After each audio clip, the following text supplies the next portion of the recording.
شروع اللہ کے نام سے جو بڑا مہربان نہایت رحم والا ہے۔ حضرت ابو ذر رضی اللہ تعالیٰ عنہ سے روایت ہے کہ نبی کریم صلی اللہ علیہ وآلہ وسلم نے ارشاد فرمایا،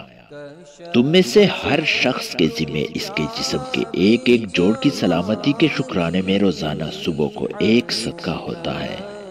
ہر بار سبحان اللہ کہنا صدقہ ہے، ہر بار لا الہ الا اللہ کہنا صدقہ ہے، ہر بار اللہ اکبر کہنا صدقہ ہے، بلائی کا حکم کرنا صدقہ ہے، برائی سے روکنا صدقہ ہے، اور ہر جوڑ کے شکر کی ادائیگی کے لیے چاشت کے وقت 2 رکعتیں پڑھنا کافی ہو جاتی ہے۔ حضرت بریدہ رضی اللہ تعالیٰ عنہ فرماتے ہیں کہ میں نے رسول اللہ صلی اللہ علیہ وآلہ وسلم کو یہ ارشاد فرماتے ہوئے سنا، آدمی میں 360 جوڑ ہے، اس کے ذمہ ضروری ہے کہ ہر جوڑ کی سلامتی کے شکرانے میں ایک صدقہ ادا کیا کرے۔ صحابہ رضی اللہ تعالیٰ عنہ نے عرض کیا، یا رسول اللہ، اتنے صدقے کون ادا کر سکتا ہے؟ ارشاد فرمایا،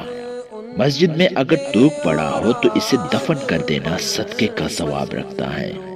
راستے سے تکلیف دینے والی چیز کا ہٹا دینا بھی صدقہ ہے۔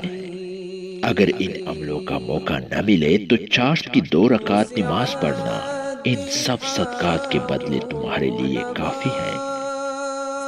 حضرت ابو دردہ رضی اللہ تعالیٰ عنہ روایت کرتے ہیں کہ رسول اللہ صلی اللہ علیہ وآلہ وسلم نے ارشاد فرمایا، جو شخص چاشت کے 2 نفل پڑھتا ہے وہ اللہ تعالیٰ کی عبادت سے غافل رہنے والوں میں شمار نہیں ہوتا، جو 4 نفل پڑھتا ہے وہ عبادت گزاروں میں لکھا جاتا ہے، جو 6 نفل پڑھتا ہے اس کے اس دن کے کاموں میں مدد کی جاتی ہے، جو 8 نفل پڑھتا ہے اللہ تعالیٰ اسے فرمان برداروں میں لکھ دیتے ہیں، جو 12 نفل پڑھتا ہے اللہ تعالیٰ اس کے لیے جنت میں محل بنا دیتے ہیں۔ ہر دن اور رات میں اللہ تعالیٰ اپنے بندوں پر صدقہ اور احسان فرماتے رہتے ہیں، اور اللہ تعالیٰ کا اپنے بندوں پر سب سے بڑا احسان یہ ہوتا ہے